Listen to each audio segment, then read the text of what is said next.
Hey, what's going on, everybody? Welcome back to The Creative Mind. I'm your host, Byron Crick, and today we are in for a wonderful, wonderful treat. On the podcast today, we have somebody who I can honestly say is probably the most talented person that I know that does stuff with his hands. This man is a Grammy-nominated musician. He plays drums, bass, keys. He is a barber. He's a tattoo artist. What else? I mean, he's a photographer. I mean, whatever this man does with his hands, and we can get into it in a bit, whatever he does with his hands is blessed. When I tell you it's blessed, I mean, he has music out on Apple Music, Spotify, The Gambit right now. He has albums coming out. You may find his music on Apple Music called by King Geno. I know him as my brother, Geno Stephenson. King Geno Stephenson. Welcome, bro. Yes, sir. Dude, I appreciate you doing this. Oh, yeah, no problem. Oh, I also forgot. He's sponsored by Juicy Ears. Shout out Juicy Ears. I would love a pair. Oh, yes, sir. Would love a pair. I mean, just saying. But also, he's on tour right now with Jonathan Traylor, which is huge. Mm-hmm. Yeah, Jonathan's actually my cousin. Is he really? Yeah, and we found out that we were cousins probably like my third or fourth gig with him. Really? So, yeah, it was so random. Now, I've always wondered, are him and Nick Traylor related? No, surprisingly. Okay. Even though they got the same last name. Right? Okay. I just wanted to make sure that I ain't tripping because same spelling of last names is not Trailo, it's Tray. I'm like, yeah. That's wild, bro. Dude, I thought the same thing. But that's wild. Your family, not Nick. Mm-hmm. Crazy. Wow. Yeah. Insane. Anyway, bro, I thank you for doing this. So I'm gonna just ask you an opening question, and we can go deep with it. Who is Geno Stephenson? All right. Well, so my government is Genesis Stephenson. Born and raised in Greenville, Texas. It's out in East Texas. Raised by pastor, military parents. So yeah, music is in our family too. Like we got a lot of pastors and singers and ministers and different things like that.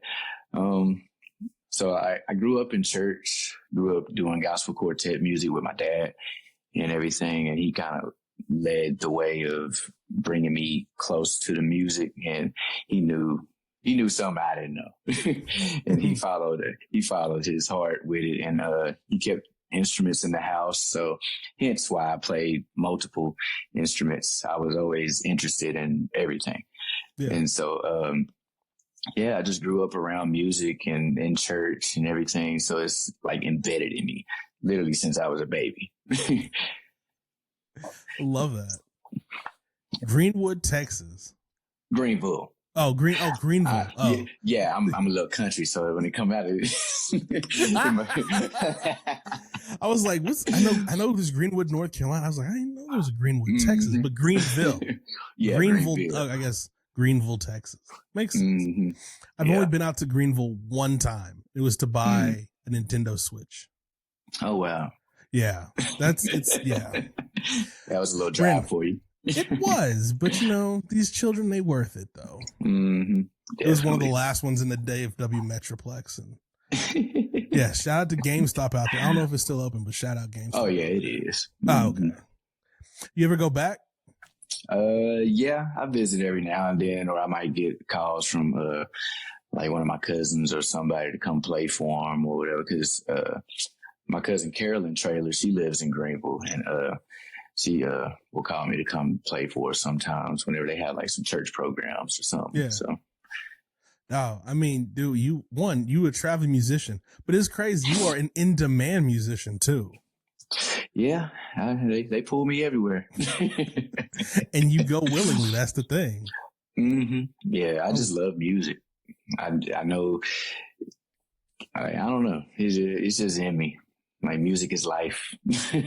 Dude, granted, like we've played together a handful of times, but just listening to the way that you play, like, bruh, one, it's anointed, but two, it's the way that you put music together, especially like when you put like pads and You do synths and everything. Sorry, people who don't know music.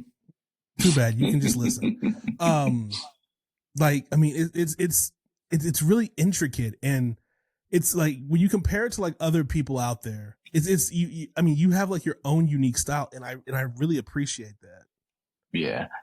So yeah, I just listen to pretty much every genre of music, and if I like it, I keep it. I'm like a sponge when it comes to it. So like, I don't care who it is. If they play something around me, it's gonna be in my head, and I'm never gonna forget it. Really? And I just keep adding to it. Okay, so country music, you take that? Really? Yeah, I listen to George Strait. I listen to Chris Stapleton, Morgan Wallen, all of that. Yeah. Stapleton's amazing. Oh, Tennessee Whiskey. Oh, yeah. Start the way he did the national anthem. Oh, and even some of his new stuff. One of my favorites is Starting Over. That one right there. I love that song. Does he have a song called Joy? Maybe it's not called Joy. It's with a woman. I don't know. It's a duet, and it's I don't know. I don't listen to it that often, clearly, but dude, it's an amazing song. Yeah. When I say genre, I mean everything. I will listen to some Bach and some Beethoven and stuff here and there just to get inspiration. Disney soundtracks, all that. Really? Yeah. Dude, so speaking just really nerdily about music, earlier today I was on Threads and I saw Chris Martin with the composer who did Back to the Future. And he was showing him that how to play like the Back to the Future theme song. And it was but he was inverting it. It was the weirdest thing. He's like, I'm playing it like it's in G, but it's really in D. And I was like, I know how to play a piano a little bit, not a lot, but I mean, it was music theory, but still, I was like, what? It's crazy. Yeah. Some of these different keys will relate and stuff. So you have relative minors, relative majors, and all that stuff. I don't know too much theory because I just play by ear, but see, that's the best. I wish my ear was better. I wish it was. Like, I mean, I can hear things and I can like figure them out eventually, but like nowhere near as fast as you. Nowhere near as fast as Barrett, Will Davis. Yeah. All these Nick Dace. Dude, you going down the list of greats. Nick Dace. I mean, the list is endless. Oh yeah. I mean, you play with Nick all the time too. Yep, every Sunday now. So yeah. Shout out to the great Nick Dace. Yeah, man, it's my guy. Yeah. Oh, the first time I met him, he underplayed how good he was. He was like, oh man, I don't know how to play. I don't know. I was like, and then he got up there and I was like, oh, you do know how to play. I mean, some of the best musicians though are the most humble ones though. Oh, sure, of course. But he made me like, I was like, oh, I'm kind of confident. I'm like, oh, okay. All right. Then he played and I was like, nope, all gone. I don't know how to play this bass no more. Sorry, bro. And then I sucked from then on because I was so intimidated. No, seriously, because I was mad intimidated. I was like, bro. Oh man. This guy is good. Yeah, he is. That he is. So, like, where else do you draw inspiration for music from? Well, besides God, of course, because like it's literally a gift. So then one of the things that really pushed me to like take it serious and not play with it, especially when it comes to church and everything. So like when I was younger, I was probably like 12, 13. I don't know. I might even been a little bit older than that, but I was playing at my aunt's church and she was playing the piano and I was on the drums, but they were playing a song that I really didn't feel like playing. So I was kind of like just halfway doing it. I was playing, but she knew I was holding back and just chilling and stuff because I really didn't feel like playing that song. And she chewed me out after that. Oh, snap. And yeah, she told me, she said, look, God gave you this gift and you better use it to the best of your abilities at every chance you get because you're playing for him. and you're giving back to him of like what he gave you. And so like, don't you dare, like treat it like that. And ever since then, like anytime I get behind an instrument, I don't care if I'm playing ox, I don't care if I'm playing a triangle, I'm going to give it my all, and I'm going to make sure I tap in and do what I'm supposed to do. Yeah. So I know that you haven't told that story, but you've told me the story of, is she the same lady who prophesied over your hands? No, that was someone else. I actually don't even know who this person was. It was around that time though. I was a little younger though, and I was at my goddad's church where he's the head pastor now. But there was a lady in there, and she just walked up to me after service, and she just looked at my hands, and she was touching them, and she was telling me that God said that like my hands are blessed, and whatever it touches is going to be blessed. And little did I know that it was beyond music. Like, I became a barber. I can draw. I like all kinds of stuff. And so like literally like, I don't know, like I just have a bunch of gifts that God gave me with these hands. That's crazy. So, you can draw. I mean, obviously you have to be able to draw. I mean, you're a tattoo artist, for God's sakes. Yeah, true. I mean, you got to have a little bit of a sense, but I mean, tattooing, you're tracing. It's more technique of like getting the ink in the skin evenly and making it look good. But that's a different aspect. Of course. But still, I mean, you have to have some sort of talent to be able to do it. Mm-hmm. Yeah, true. Man, that's crazy. Now, did you, when she told you this, from that point, I mean, let's just say you're like 12. From 12 to the moment that it like kind of like snapped and clicked in your head, did you ever think in your wildest imagination that it would go to the level that it's gone to? Not really, because at that time I was just playing in church. Like I was just at my goddad's church playing every Sunday, and then I would go to my aunt's church to help them with their 3 o'clock programs and stuff like that. 3 o'clock. So, Jesus. Oh yeah, I grew up Kojic, so I'm used to being in church all day. Ooh. Like we will get there at 9, 10 in the morning for Sunday school. Then we start at 11. Then we have a service after that. And then we might come back for another evening service later on at like 7 and stuff. So yeah, I was churching as a kid. Bro, I thought being at church from like 7 to 3. Well, it was like we had church at 8, 9:30 and 11. And probably wouldn't finish till 1. Then I had to be back at 5 for band rehearsal. No, back at like 4 for band rehearsal. But still, like, wild. Shout out to Ethan Kent. Yeah. Oh, you were underneath Ethan. Oh, you know Ethan? Yeah, I know Ethan. Oh, over at Calvary. Mm-hmm. Yeah. Now it's called like Awaken or whatever it's called. Yeah. Oh, they changed the name? Yeah, it's called Awaken Church now. Oh wow, I didn't even know they changed the name. Yeah, dude, it was recent, like I guess after Easter, during Easter. Yeah. Oh, okay. Cool. Ethan is the person who actually taught me how to play bass. Oh wow. And taught me how to play piano. Yeah. He made me also hate bass. Like he made me hate music, dude. Dude, when I tell you, like, dude, I could tell you stories. That dude, like when we would, cause I was under him at our old church, and dude, he would like, every time I would like mess up, he'd like look at me like a death stare. And I'm like, bruh, he's playing the organ, singing, and he'd like give me a death stare. I'm like, I'm 17. Like, leave me alone. I but just he knows learned music, man. Yeah, dude. But see, the thing is, I grew up with him, so I remember when his mom first got him a keyboard. When the Lord told him, like, oh, you're going to be a really big, like, musical artist. And I remember that. He was like 6. So I would have had to have been like 4, 5, something like that.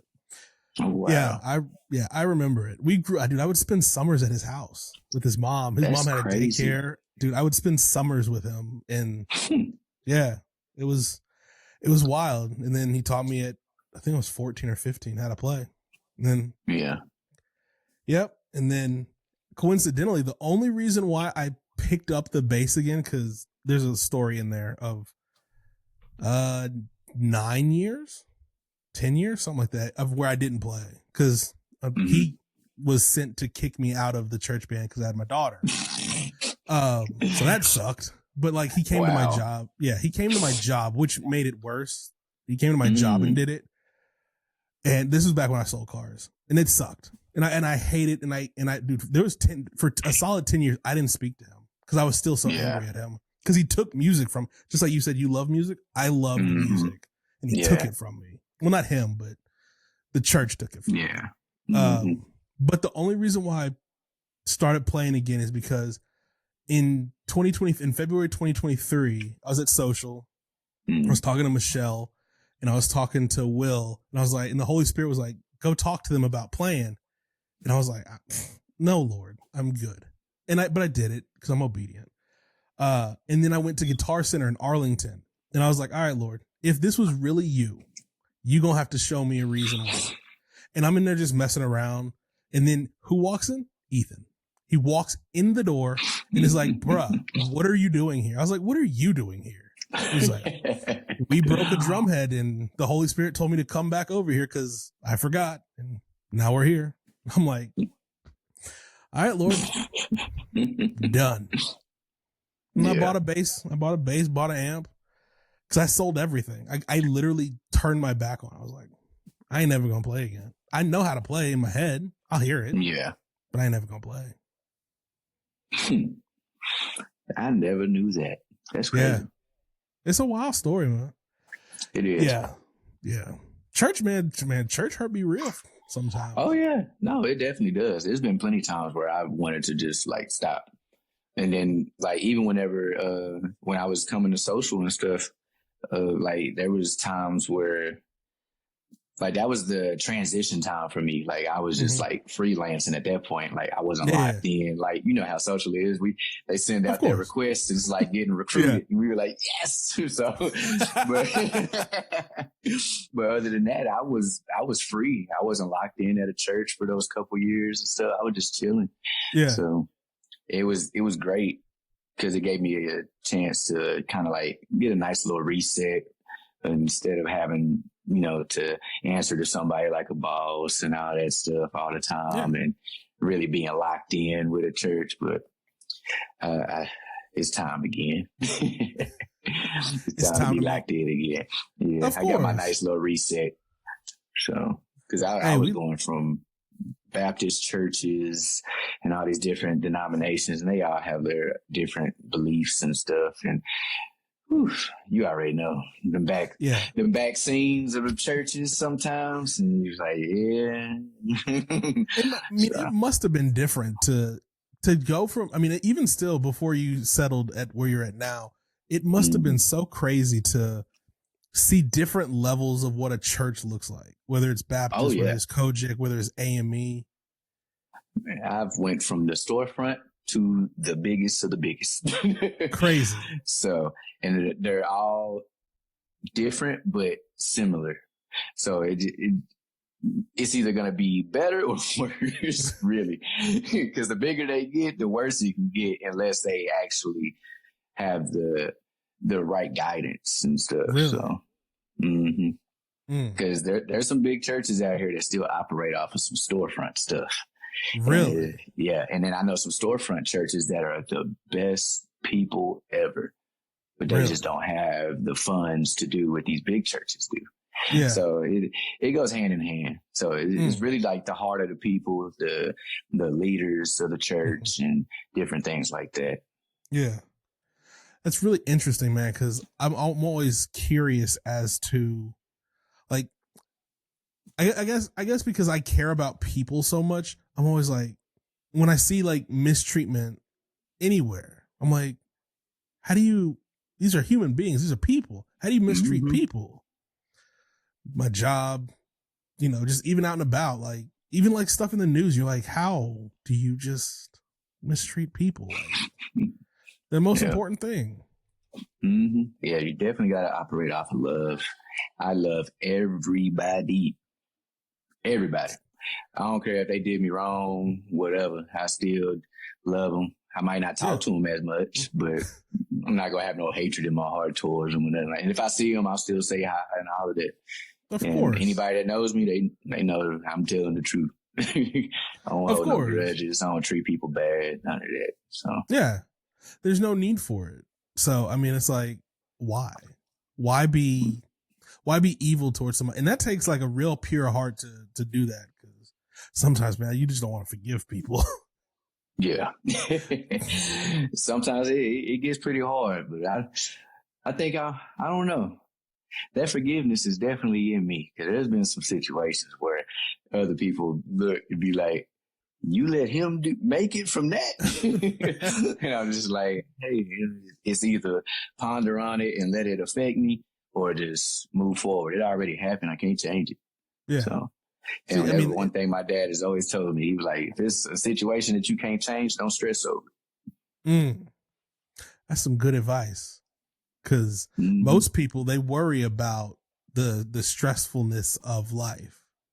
In like a stressful situation, like, oh, I mean, obviously, like I just said earlier, I went 10 years without talking to this dude who I grew up with because I was upset. So, yeah, it takes a lot of forgiveness, man. Oh, yeah. Forgiveness is hard. But, oh, well.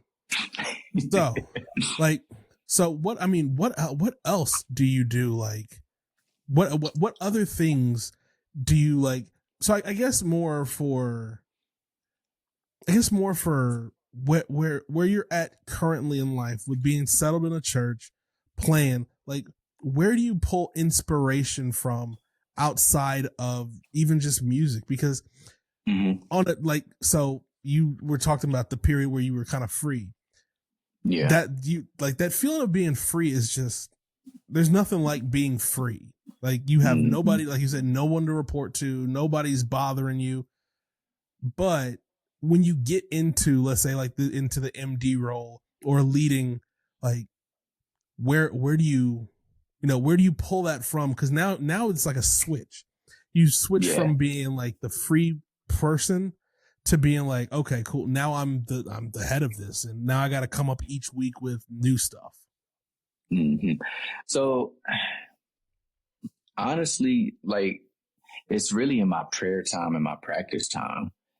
Like, God will give me melodies and stuff, and then I'll play it, or I might even fumble into something and it might have sounded good, and I'm like, let me see if I can try something with that. So, like, I literally sometimes will play for mistakes sometimes when I'm practicing, just to see if I can get something different or whatever. But like, when I'm practicing, like, I'm worshiping. Like, I'm not just learning the song and then going to sit down somewhere. No, like, I'm literally, I'm going to listen to that song and worship with that song. And then I'm going to sit down at the piano and I'm going to worship with it still. And then after I finish playing the song, I'm still playing the song without the song playing, just playing it by myself. Cause, like, it's another thing that just keeps ringing in my head every time I'm playing. And it might be a reason why I play the way I play too. But Kirk Franklin said one thing. He was like, if you can strip down a song to the bare minimum of just the chords and it sounds like a complete song, that's how you know you got it. Like, you got a hit from that. And so, like, once I'm done playing the song, I'm playing the piano by myself, just making sure that it sounds like a full song, a full composition with nothing else. And then that's how I know, like, I'm hitting the right chords, I'm hitting the right melodies and all that stuff. I'm making it sound nice and big and full without a band. And then I go from there, and I might just branch out with some other ideas and stuff like that. So, but that's like how I start my foundation of just like creating. I love that. Strip it to the bare. That can preach right there. That's a life thing. It can be stripped bare all the way down to where it's just bare essentials and see what you got left. Is that the same concept and the same way you approach? Now, that was worship music. Is that the same way you approach, like, your other projects? Like, you had that kind of really? Yeah. So, even like, that jazz album. So I'll produce, like, like even my dad's album, I was playing that was the favorite things of mine. That right there with the piano by itself sounded amazing. Yeah. And then I just added the drums and all of that. And then at first I wasn't even going to have anyone sing on it. And then I just hit my homeboy up to write a song to it. And then I did that. That's why I had the instrumental version. Then I had a version with him singing or whatever. So, but yeah, I try to implement that idea to a lot of things. Even if I'm doing hip hop, R&B, whatever it is, like that loop has to be like a timeless loop. It has to be something that you can listen to all day, every day. That's going to be stuck in your head. Like you're going to go around humming it. Yeah. So I love that. That's so dope. Cause, when you put out not the one you just not your EP that you just released, the one before, like it was like sometime last year. Like there was a song, I told you, it sounded like the guy who was singing, y'all together made it sound like Gregory Porter. Yeah. Mm-hmm. That's favorite things of mine. Mm-hmm. Dude, killer, amazing. I was like, y'all got it. Y'all on to something right here. Yep, that's the one. Man. See, I wish I was just that talented. I used to want to be a music producer. Oh man, it's not that hard. It's really just sitting down and just creating. Yeah, but again, somebody named Ethan ruined that for me. He's like, you have no talent. I was like, bruh, no thanks. We go pick up a camera, I guess. And that's what I did. So now, better at that. So like where else? Like what else goes into being Geno? Like I'm just trying to figure out. Like I'm just trying to like pull out little nuggets. Just trying to like figure out like. So I've always just been drawn to creativity rather than, being locked in with the normal of what everyone wants to do of going to college and doing this or being a banker and stuff like that. Like I just love creativity. Like even in high school, I took pictures for my cousin's graduation photos and stuff like that. Yeah. And so like I was doing that in high school, but no one taught me either. Like my dad just had a camera at the house. I just took the camera and just went to go take some pictures. Hey, I mean, it has to do with the hand. So I mean, so right there, locked in. And then even after that, like those pictures, it was one of the photography teachers at the school. And she was like, you have a natural eye for thirds. And I didn't even know what that was at that time. And when she told me that, and then she explained it, and I was like, "Oh, I don't know. I just look, and if it looks good, I'm snapping it." So right, facts, and easy, and that's really kind of like how I do a lot of stuff. Like if it feels good, I know the music's sitting right. If it looks good, I know I took a good photo or good video, or I'm going in the right direction and stuff. So I just feel like I trust my judgment, I guess. Of course, to a certain extent. Other people have to be tuned into you and on the same wavelength as you to be able to catch that. And that's that part. Whether it's a teacher, whether it's anybody who loves your music, everybody just got to catch the vibe. So I'm with it. Are you self-taught as far as a barber? Oh yeah. I'm self-taught for everything. Literally. Really? Literally. See, no, I mean, I went to cosmetology school. They didn't teach me how to cut hair. They would teach me how to do they were teaching me all the women's stuff. Now, I will say they did teach me how to get the shear work going because I was in cosmetology. So I had to learn how to do layers and all of that. I had to learn all of that. So, nails, feet, pedicures, all that stuff, hair color. And so I literally was just going on YouTube watching people cut hair. And I was like, I can do that. And then I just picked it up and started. And that was literally, and I knew what a good haircut looked like. So I knew what my finished product. So like when I see someone's hair, I see the finished product before I even touch it. Wow. Okay. And so like, I guess with that guidance, I know where to go and everything and how I want it to look before I even touch it. And I think that's what makes it easy for me because I'm not guessing. Because I think if you go into it not knowing what you want it to look like or what it's supposed to look like at the end, you're just free flowing at that point with no guide. Yeah. And so you can make a lot of mistakes that way. Did you go to cosmetology school after or before you started cutting hair? So I had started cutting like a couple of my cousins at the house because my dad had clippers because he used to. What's crazy is that my dad used to cut my hair when I was a kid. Say what now? Was it in them old baby pictures? Was it legit or was it like? The fade was cool. The edge up not so much. Dang, Dad. Yeah. It was like the corners, it was all boxed off instead Oh, of snap. rounded. Oh, come on, Dad. Yeah. Now it was cool though. But he had clippers and stuff at the house. And so like I would just cutting my cousins and stuff because they was like, hey, can you just do something? Like we probably had like football game or something to go to. Yeah. And they just wanted to have a fresh cut. And so like they already had something. So I was just kind of like going off of what they already had. So like I had a vision already. So yeah. That's great. So like you said earlier that you wanted to, like you only wanted to be a creative. So did you go to college? I was forced to. Dang. I did a semester too. That's what's crazy. So like whenever I was probably like my junior year, that's whenever I was like, man, well, no, it was actually after my junior year because my football dreams went down.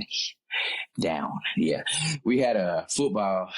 He was our football coach, but he was also our athletic director. Yeah. And so our athletic director threw away like literally tons of scholarships in the trash. Like I had scholarships for track, football. I don't know. It still doesn't make sense to this day. And when people think that I'm lying about it and then I have to go and prove that I'm not, like literally all my classmates and everything will vouch for this. Like he literally was throwing our scholarships in the trash. And we found out from, it was in Greenville. Yeah. Bruh. This man's salty. And then they lied on news, on Fox 4 News, saying that we all quit football and said that we didn't want to run or something. I can't remember what they said. I think they said we quit football because we didn't want to run. No, we walked out on you when we found out that you threw our scholarships in the trash. And so we all went to our main sport because we knew it would be our last year doing it. Jeez. So if our main sport was football, they stayed in football. And then if it was basketball, they went to basketball and just did that full time their senior year. I did track my senior year. I think we all did like 3 or 4 games our senior year for football. And then that's whenever that one coach told us about our scholarships being in trash. And he was telling us where we had scholarships to. Like I had a football scholarship to OSU for Oregon State, not Oklahoma State. And then it was some other ones too. And I had like some TCU stuff for track and all kinds of stuff. Wow. Would you have, now the question is, would you have taken them if offered? Oh yeah. Because then I would have had more motivation to actually go to college. Like I didn't have motivation after that. So like I literally just wanted to go to music school. I wanted to go to Berkeley or Full Sail. And that was my go-to. Like that's what I wanted. But then my parents was like, now you need to go to college and get you a regular major so you can get you a good paying job and all of that. And I was like, I don't want to. And so I was able to go to UNT. I did a semester at UNT. My major was electrical engineering and technology. So, because I'm really good at math, like amazing at math. Like I would do math in my head and all of that. I still do. Okay, Goodwill Hunting. No, I had a 99 in calculus in high school. Okay, Goodwill Hunting. Come through. Come through. So yeah, I had to get accepted into the engineering school and everything at UNT. Wow. Yeah, that's crazy. I did the SATs and all that stuff. I had great scores, and they accepted me quick. And you just didn't want to. I mean, obviously, no shade to engineers, but like that just don't seem like. Because with the creative mind that I have, I don't like learning stuff that I don't need to learn. Like I'm more straightforward. So like that whole first semester of taking basics and stuff, like I'm in there learning about ancient Mayans and all this stuff that didn't have nothing to do with building robots. it have nothing to do with robots and engineering, none of that. And so, yeah, it loses me. It loses my focus. And so I was like, yeah, I don't want to do this. Like this is not what I want to do. Makes sense. I feel like deep down somewhere, I'm probably the same. I did 2 years of college and I was just like, school was never for me. I was just like, this is, I knew what I wanted to do since I was 9 years old. I knew I wanted to be an entrepreneur, own my own business. I didn't want to work for nobody. I just wanted to just do whatever, find a business. That goes back to that freedom. Yeah, dude, freedom is the most important thing, dude. I'd be actively after. Now I'm actively after freedom. Like, yeah, to feel confined, especially when you know in your head that you don't have to be, it's like the most detrimental thing. Yep. It's terrible. Yeah, I like to be free. I like to be able to, and it's not so much of me wanting to be free because I'm selfish and want to do what I want to do. It's just, I know it's not my path also for a lot of these things, you know? So like, I don't want anyone to push me into a path that I know ain't even like God's path for me. Right. Like I know my path is music. Yeah. And that's why I pursue it so much. Yeah. Oh, of course. You know, the crazy thing for me, the reason why I want freedom so much is because I want to bring freedom to others. I want to give them opportunities to be free. Because who wants to be a slave to the machine? Who knows? Oh, I had a question in there, but I forgot it because we started talking about about freedom. Dang it. Oh well. It'll come back. Holy Spirit, bring it back. Oh, okay. I remember. Okay, so we were talking earlier about how you were forced into it. You are an amazing dad. One of the best that I know. And would you do the same to your kid? Like, would you force them to go to college, or would you? Because I mean, I guess that's I tell them now. No. I tell them like, find something that you love to do. Find a passion. Like, I don't care if you want to be the greatest artist in the world. I'll support it as long as you're serious about it and you actually want to. Like, I'm not going to force nobody to go to college. I'm not going to force them to go to the trade school or none of that. If it's what they want to do it. But I mean, I just feel like everyone should have that choice. I think because there's a lot of opportunities in this world for entrepreneurs. A lot, and we just keep creating more. Yeah, and I think the one thing is, the one problem that I have, just me singularly, is that kids today, they want it all just given to them, and they don't want to deal with the struggle of like you, me, people from however old, like our generation. We had to struggle to get things. So, like, I was telling earlier today, because I was telling them, like, look, I got to come home and tell y'all to do this and do that. And then y'all wonder why you don't got your Nintendo Switches and stuff right now. It's like you got to work for it. And then you got to be consistent too. Like, I'm not going to just give it right back to you because you did it just now. I had to tell you to do it. You know, be consistent. Show me that you want it back. Right. That makes sense. Put in the work, because when you get in the real world, ain't nobody going to hand you this stuff. You're going to end up being a bum on these streets. Facts. And that's the part that I don't want, like, for my kids. I'm like, I don't want to just hand stuff to you. I mean, the dad in me is like, I want to just give you the world, but I know that I can't, because the world is not going to give you like that handout, which you gotta do those hard lessons sometimes, because the world ain't gonna let up for you. The world is a mean world for sure. Man, it's cold. It's cold in these streets, and but see, it makes me curious to know if in the future kids when they become 20 somethings, will they end up trying to change the world so that they can get everything because they see it all on Instagram. And that's another thing too, is that these kids don't know how to separate this fake social media world from the real world. And so it's like, they just think it's all that. and all good and gravy and no mistakes. Everybody's perfect. They got all this money, nice cars, nice houses, and you don't even know what they had to do to even get all that. Facts. And they're not going to sit down and ask them either, because they just see the glitz and glamour. It's the non-context, non-inquiry for me. Like you see all these models in Dubai, and you're like, and they got all this money and all this stuff. And you're like, how did you get it? And you're like, oh, I had to eat poo because the Sultan of Dubai, that's what they like. And no offense to Dubai, love you, UAE, but still, weird stuff. They really do. I'm just saying. Please let me in your country. I would love to come one day, but man, like, oh man, yeah, and princes beyond some. But yeah, it's that part for me where I'm like, because if kids today are like, gimme, gimme, gimme, I don't want to work for it.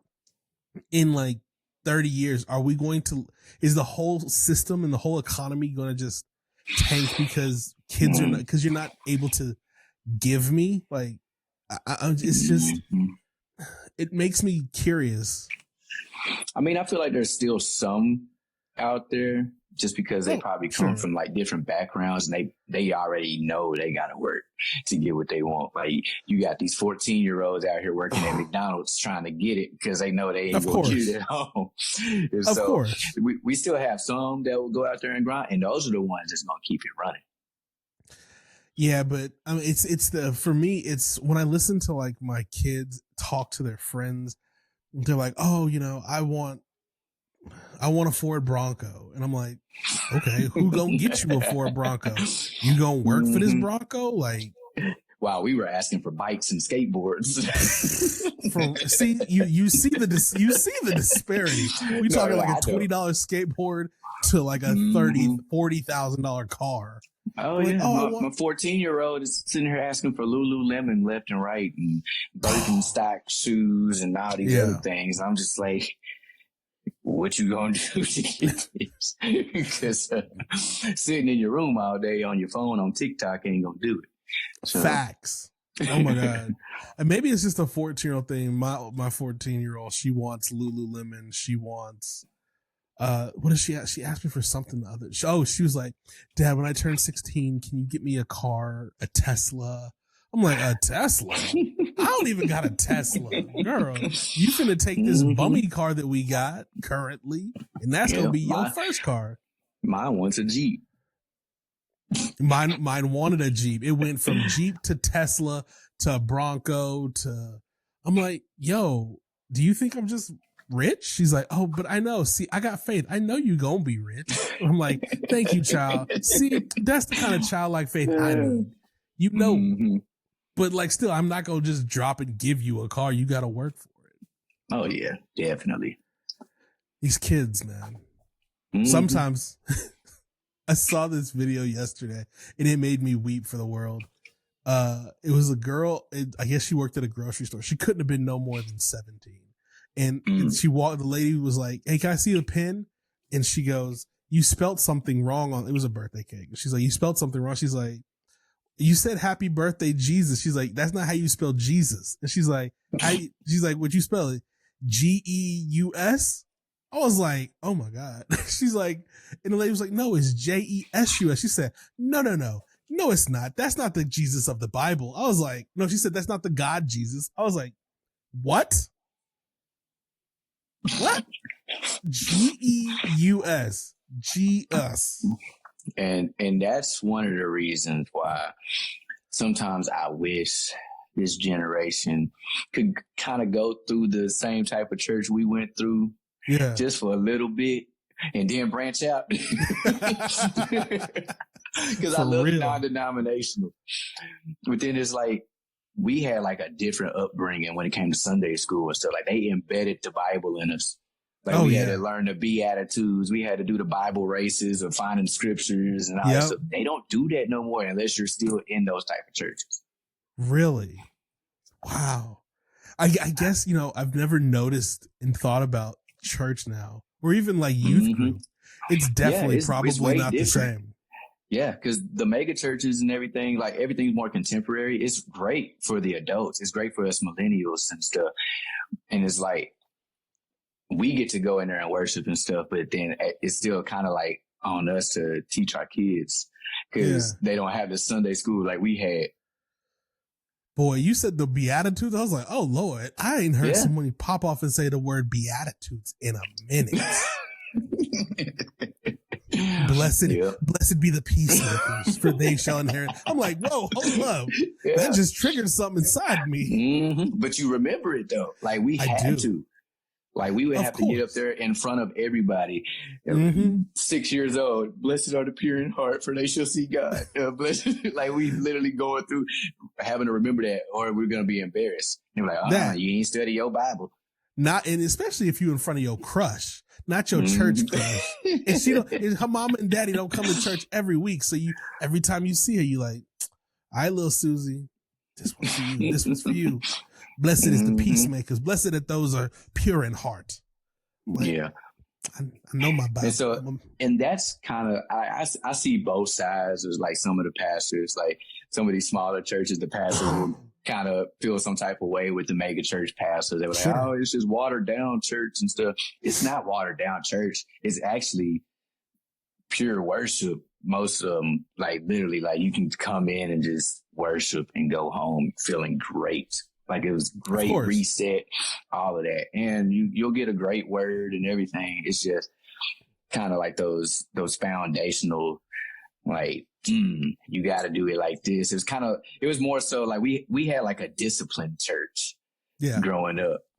And now it's more like, let's come in fellowship. It's more welcoming. Yeah. So I see both sides, and I appreciate both sides for sure. Cause we had churches running people off, like teen moms are getting ran off by these church mothers. They were like, you don't, and now they got church hurt because they opened their legs too early, and it's a mistake. You're supposed to embrace them, bring them in, show them love, you know? And I think that's why, I think that's what's really great about churches now is embracing the community aspect. It is like, hey, all are welcome. We here, like we are people. And I think a lot of churches do a really great job of that. Some churches don't.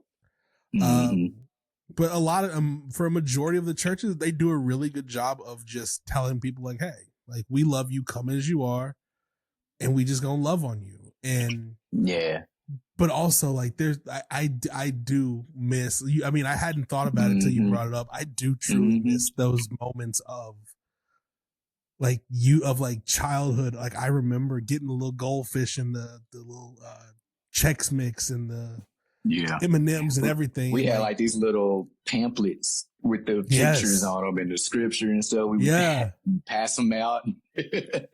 I remember that for kindergarten, I guess kindergarten through sixth grade. Like, yeah, man, dude, those, oh man, that really took me back. Cause I hadn't thought about moments like that growing up. And it really shaped us though. It did. Yeah. Like, that's why like us millennials, like we can't shake it. Yeah. And like if we grew up in that, it's in us forever. Oh, it's deeply ingrained. And now it makes me weep for the kids who don't get that. Because like, dude, those times were fun. Like I don't know. I don't know what happens in kids' church now. I mean, who knows? I just don't know. I don't have a child that, well, I mean, I do, but I've seen one, they just operated like a daycare and play some YouTube videos. Ooh, but like, I guess my thing is like, that's wild. How do you expect children to like know the word? Oh, well. And church rant done. Kind of like it's a fine line. It's a fine line. Yeah, it really is. It's a really fine line. Crazy. Oh well, church rant done. So like, man, what's next? What's next for you? What's on like the horizon for Geno? Well, once I finish this tour, because we're on the second half right now. I'm just back in town for a couple of days, and then we go back on the bus. That Once must I be finish real this, terrible. it's actually not bad. Like Really? a lot of people complain about touring, but I like it. I really do.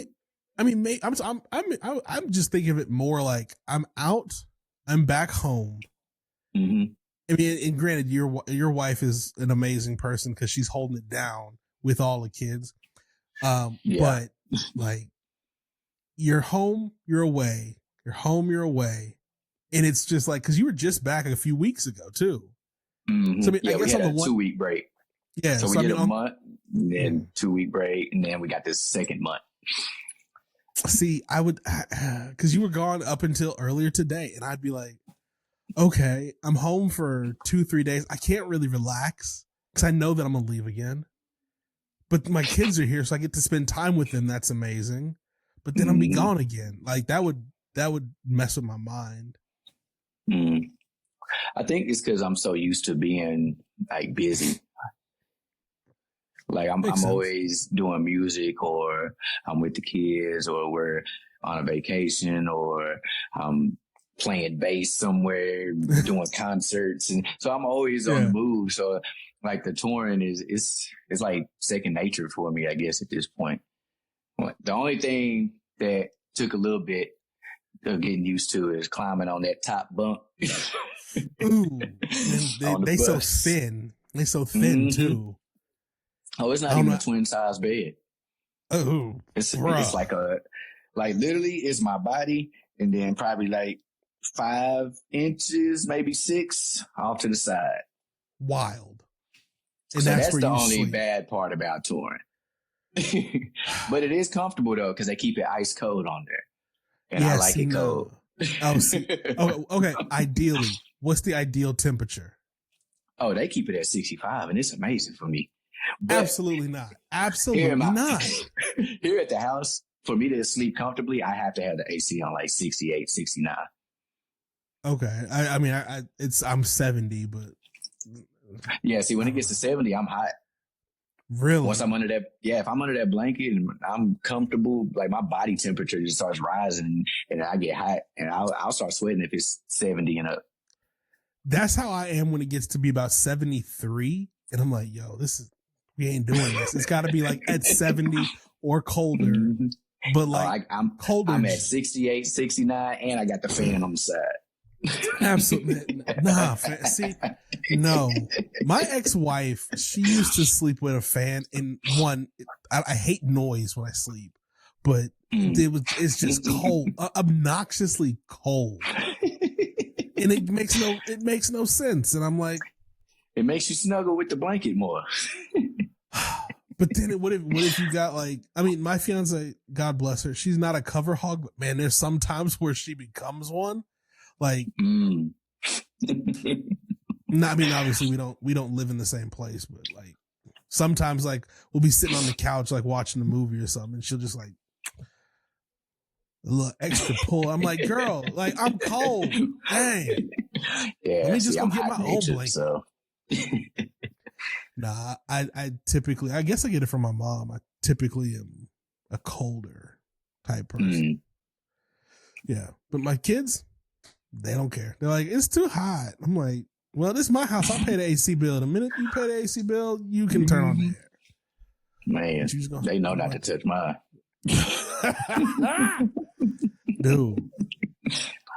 Have you ever caught them trying to touch it? Oh no, it's in the room, so it makes it easy. Okay. I was gonna say, like, I have caught my youngest like hit it down like a degree, and I can see it on my phone, but I'm like, see, that's not a number I would set it at. So somebody touched it. Somebody touched it. Like, children, y'all, okay. All right. So after tour, what's next? After tour, I'm definitely dropping some more music. Another EP. Then I have to drop some more piano instrumentals. People are loving these piano instrumentals, and I'm literally just playing stuff that's second nature to me. And that's what's like mind blowing for me. I'm doing stuff that's like ABCs. and they're just going crazy over it. Like, oh my God, it sounds so amazing. And I don't know. If they love it, I love it. I'm just going to keep doing it because it's working. Dude, it's been growing my social media. I'm getting streams left and right now. Yeah, like I just gained like well over 1,000 new listeners on Spotify and everything. Wow. Just from dropping reels. That's crazy. I started in January, just dropping a reel every day. I'm a little more inconsistent now because I'm busy, but I was dropping a reel every day of just some kind of musical content, and this has been blowing up. Like I went from 18,000 followers, now I'm about to touch 30,000, and it's only been since January. Do you know a lot about social media? Not really, but I'm in an algorithm now. And I'm just riding that wave. But really, I'm just dropping reels, and then that's how I'm doing my EPs. So whatever reel takes off and just like goes viral, I turn it into a full track, and I put it on an EP.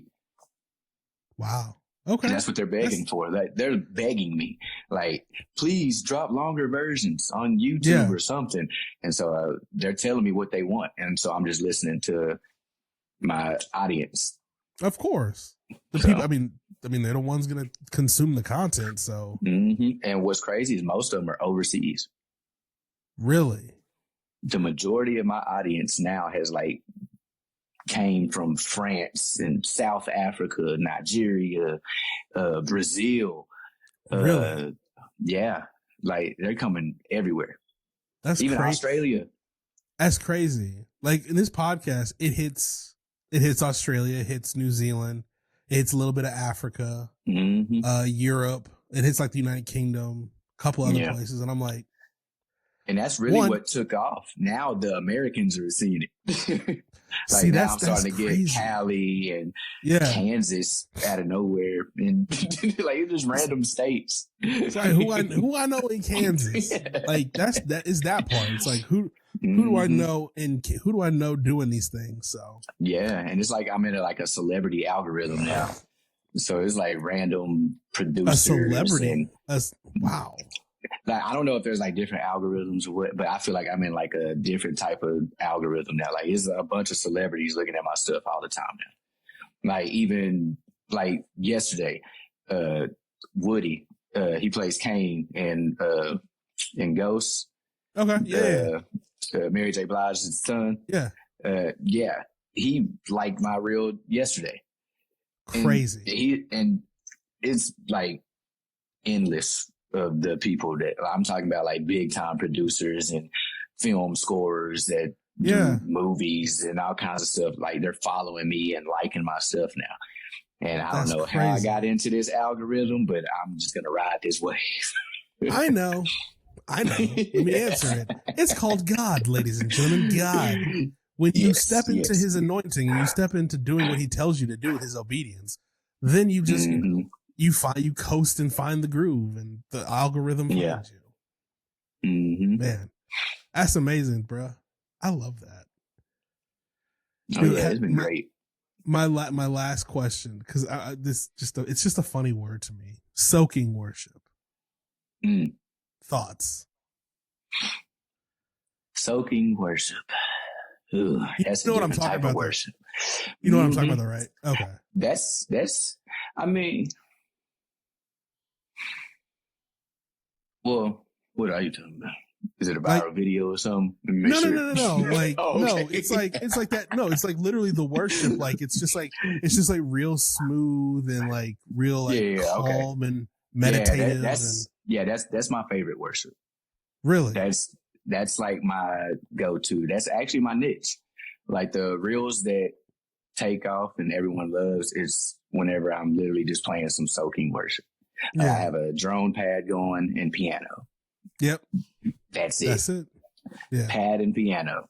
And me just in my thoughts, in my prayer, all of that, just playing. Do you pray while you play? Oh, I will cry while I'm playing. Like there's been plenty of times where I just have to just like kind of sustain and see. Like you seen Will do it. Like we, like like it's a different realm when you get there. Like it's just, and when you get there, you don't want to leave. You can sit there all day. Like, I can sit behind my piano for hours and hours and hours and hours and not get tired. That's when you know you love a thing. When you can do it just over and over. Yeah. I love it. Yeah. Michelle Benedict, she had a worship night like a few weeks ago. Man, and Will wanted me to play, but we was on tour. No, it was sick, man. It was, Will killed it, dude. But I mean, like the presence, like every part of it was just like, even the parts where like Trinity was kind of, Trinity Anderson, for those who don't know, Trinity Anderson, she was just kind of just in it. It wasn't like soaking because there was there was guitar and everything, but it felt like that. And it was so peaceful and like presence felt, oh man, it was so good. It heals you. It does. And that's where like, we can bring it up now. Yeah. So I just watched the movie Sinners. How was that? Watched it yet? I want to see it. So, okay. So without saying too much, since you haven't seen it, because I feel like everybody should see it, especially musicians. All musicians to see this.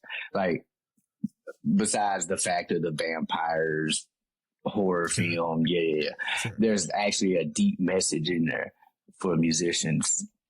And it's like, when you know that you can tap into like the spirit realm with your music, because we can do that. Like David did it in the Bible and all of that. And so like, it's real.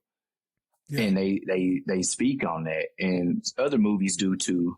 I've seen, it was what was that movie on Netflix? It was about a piano that kind of like had their family inheritance, their family spirit kind of like in the piano. And whenever their sister would play the piano, like their ancestors would come and like help them and stuff. So like, I forgot the name of the movie, but like, like it's wild. But like, I feel like that, like, I feel like piano, when I'm playing the piano, that's like my segue to God. Like whenever I'm playing and I have my moments, I feel like his hands just touch my shoulders and just relaxes and heals me.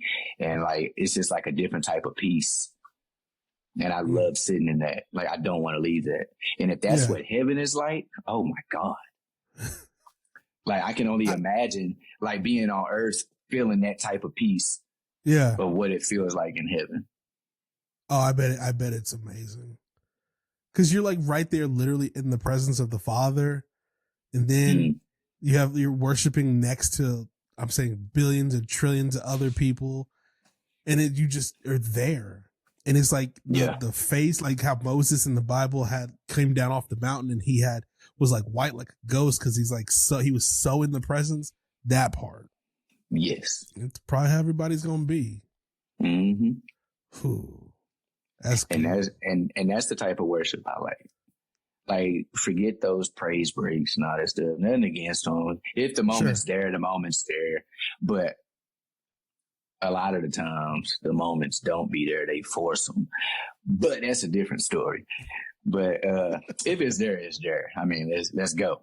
Because I'll still praise, I grew up coaching, so I can go there. But my go-to is definitely worship, because I just feel like it's more intimate. I feel like you're actually getting the relationship, and you can still praise God in worship. And I feel like a lot of people think praise is upbeat every time. And it don't have to be upbeat every time. You can give praise in worship.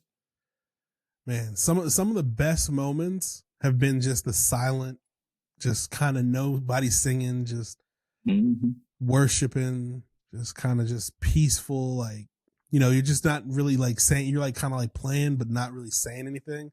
It's just melodic music, just making moves.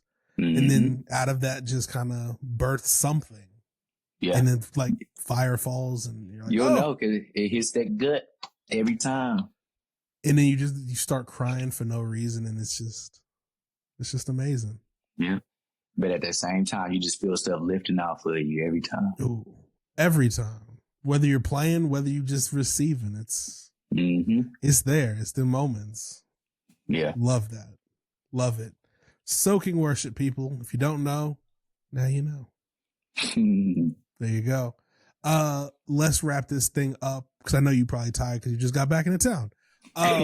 If the people want to follow you or follow your journey, follow your music, Instagrams, Spotify, whatever, plug yourself, bro.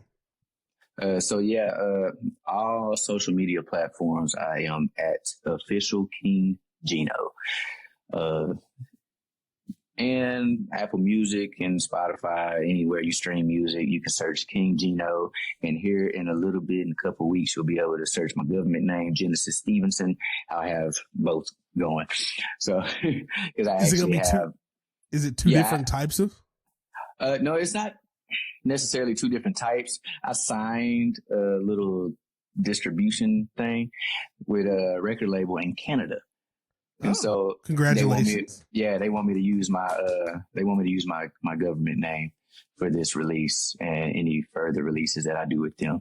But they're literally handling everything. Like all I have to do is just create the track and send it to them, and they're doing what a record label does and pay for everything. We already worked out the splits and all that stuff in our contract, and so they're gonna push it. The streams gonna come, the royalties will come, and And Geno's gonna be a millionaire. Hopefully, if he's not already.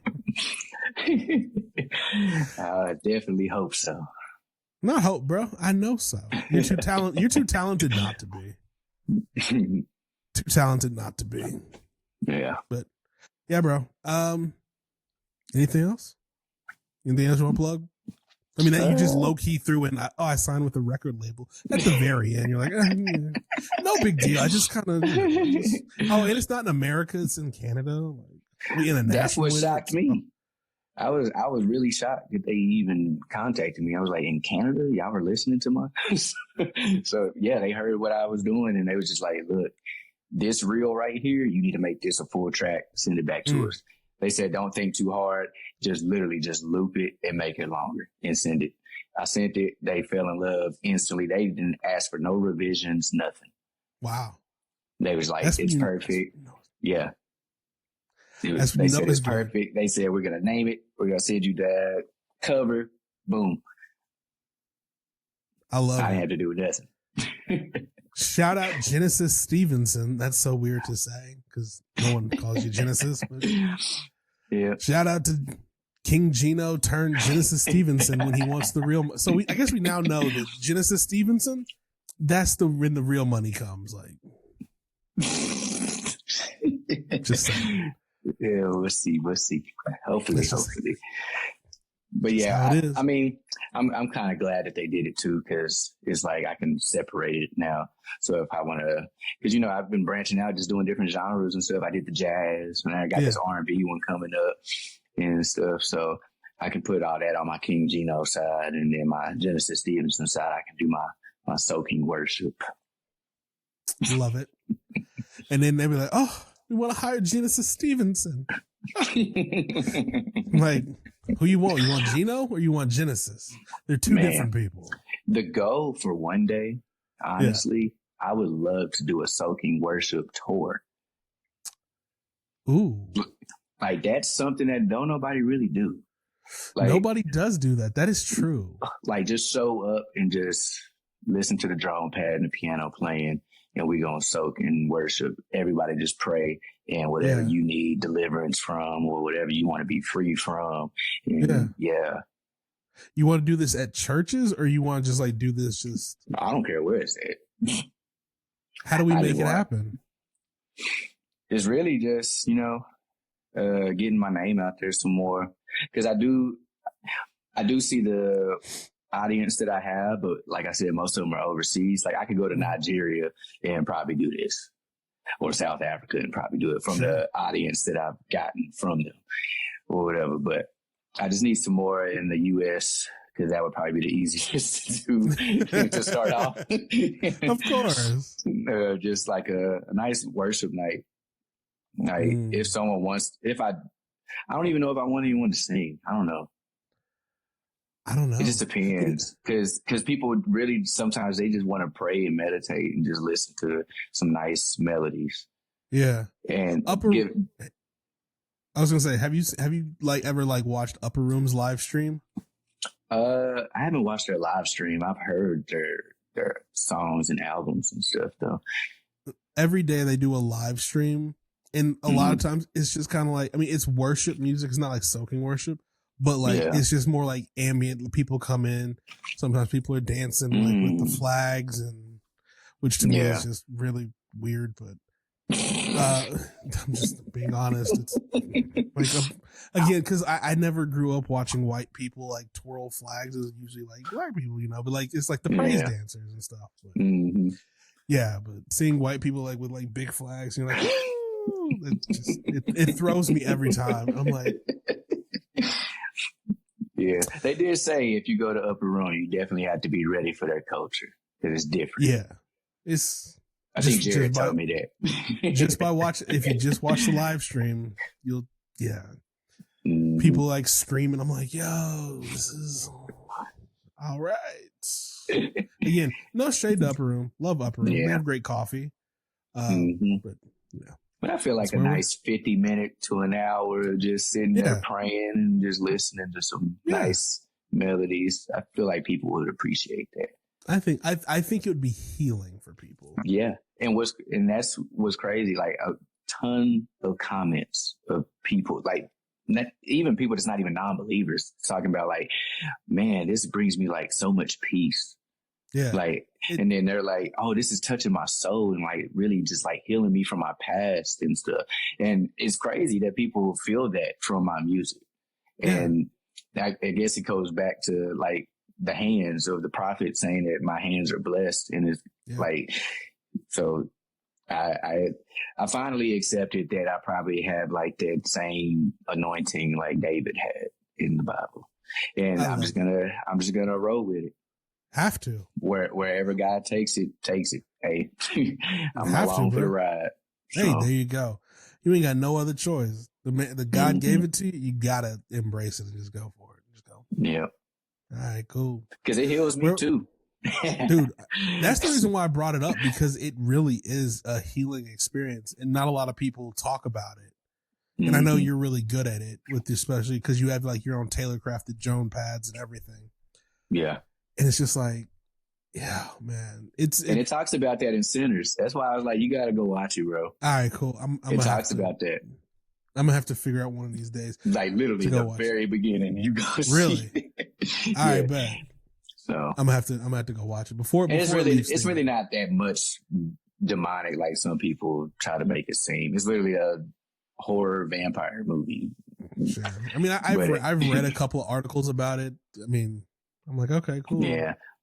I think it's just because the culture of like, it hits different whenever you see Black people in some spirit type realm and because it hits a little different with us. I don't know why, because I don't know why. Like Louisiana, you got the roots, you got all that stuff. So that's why some people are scared, but I looked at the positive message that was in it for sure. Okay. So when you start talking about like Louisiana and you do like voodoo and stuff like that, black people just instantly they're like, nope, I rebuke that in Jesus' name. Nope. Because that black magic is real.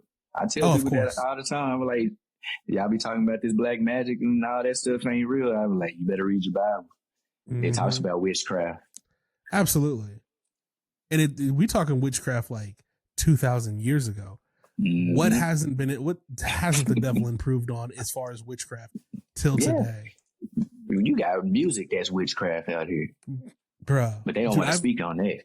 No, they don't. Dude, I mean, I've honestly, realistically, like toned down the amount of stuff that I've listened to that has words. Now I'll listen to like Portuguese, like Brazilian music or jazz or just stuff that doesn't have words. I mean, I don't know. It just makes me feel calm, especially when I'm driving. I'm like, because you got to fill yourself up with pureness. Yeah. My dad did a demonstration years ago. Like I said, he's a pastor. So he had a glass with like, I think he poured Coke in it. So like the glass is all brown. You see nothing but brown liquid in there. And then he had this big old jug of water. And he was saying, the more that you pour the pureness in, because a lot of people think that you got to pour out the bad, but sometimes you can't. Sometimes you need God to, you like, you can't heal yourself. You can't save yourself. Otherwise we wouldn't need Jesus down the cross for our sins and to help us, so like with that. And then he was just pouring it in. He said, keep pouring in the good, keep pouring in the pureness and all of that stuff. Like learn more about God, improve your lifestyle, improve your family, improve your relationships and all that stuff. And he just kept pouring and pouring. And the Coke just kept coming out and overflowing. And then the water just kept coming up. And then eventually the glass was just full of pure water. Yep. That's it. So you just got to keep pouring the good into you. Yep. Slowly but surely, you'll get there. Bro, I appreciate you doing this. Oh, yeah. This is amazing. So many nuggets to take from. Mm-hmm. Definitely. All right. You heard the man. Keep pouring in the good. Pour in the pure, everybody. And you know what? I'll see you next week. Yes, sir.